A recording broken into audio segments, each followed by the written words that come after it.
Sex trafficking. Right now, as we speak, it's happening. In the next couple of minutes, I'm going to introduce you to people who have been trafficked. Young people who live in our area who are currently trying to escape sex trafficking. But for me, this all started with a car ride. In the front seat was a really awesome woman named Tina Front. She is a survivor of sex trafficking, and she really knows what she's talking about. We were driving in the dead of night. It was just after 2 in the morning, and we just saw so much. Honestly, things that made me angry. These are pimps. There they all are.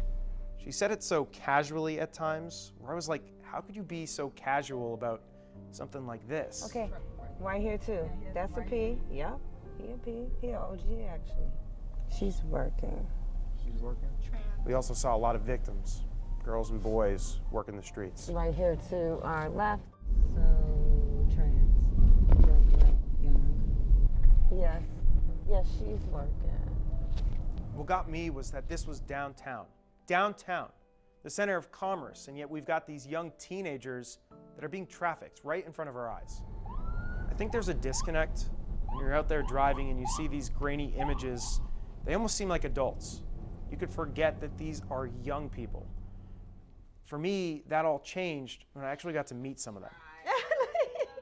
We went to a safe house for a group called Courtneys House. We saw these teenagers, young girls we're talking about, 13 to 15. They were talking about love, of all things. Miss Tina would lead them in discussion, asking them things like, what does love mean? There's no right or wrong answer. Love is something that, when somebody really cares for you, they show you like honesty and they show you that you can trust them. If that person treats you right or shows you everyday proof that you mean it. I'll tell you, that was the painful part for me, was actually meeting these young girls, hearing them laugh and talk, and then knowing that they were the same grainy images we had just seen out on the streets. That was painful. I'm not in an angry place with my life now, you know? Then I heard Tina's story, which was horrifying. She was born in foster care and was living in Chicago. Eventually, she was adopted, but she was vulnerable. She was looking for a role model, and that's when she met this guy, 15 years older than her.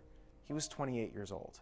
And he told me he grew up in foster care, and he told me that he was adopted, and then his family gave him back after a year. You know, none of these things were true, but I believed it was true, and what he was trying to do was bond with like my story. Then came her 14th birthday, a day that would forever change her life. She had this big fight with her parents over curfew. She wanted to stay out later, they said no, so she stormed out of the house and she called that guy. I get in the car. But I think we're just gonna go driving down the street, and my intention is to come back home. But we started to drive in Chicago, the signs are changing, you know, getting further out on the highway. And I'm like, where are we going? And he's like, look, I'm on my way to Cleveland, because he had a family business. Eventually the car stops and they get out, and they're in front of an 8-bedroom home in a gated community. It's beautiful. It's not some shed. When I get in the house, there are 4 other girls there that are all under the age of 16. And 2 other guys, and no one's thrilled to see me. Nobody's happy or anything like that. There was no phone, you know, when I went in there, and there was no windows. And then the next process is a seasoning process. So the door locks, you know, and there's not a phone or anything. And 2 other guys come in, and they sexually assaulted me, and that's actually called the seasoning process. That term, the seasoning process, a sick way of saying she was raped. That sent her on a decades-long road of being trafficked. Do you ever cry? Yeah, I definitely cry. You know, I think that everybody works on their things, and growing up, I was never really good at showing emotion in front of people, you know, definitely. Probably the people who get me to cry is the kids. You know, they get me to cry when they had straight F's and they got a C for the first time. I cry all the time, ask them. So I'm looking at all this, and I'm listening to her story, and I'm just getting frustrated.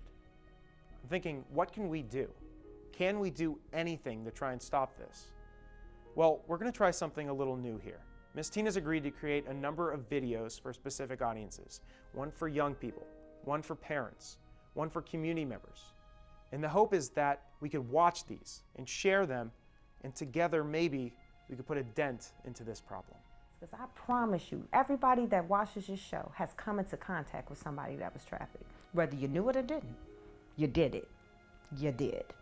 And I need them to see it's not like Taken. It's nothing like that. It can be Ward 7 or it can be in Tinleytown. It can be at Tyson's Corner or it can be down the street. That's just the real reality of it. Assuming that our kids are safe because we live here and we live there, no kid is safe because this is about manipulation and every child can be manipulated.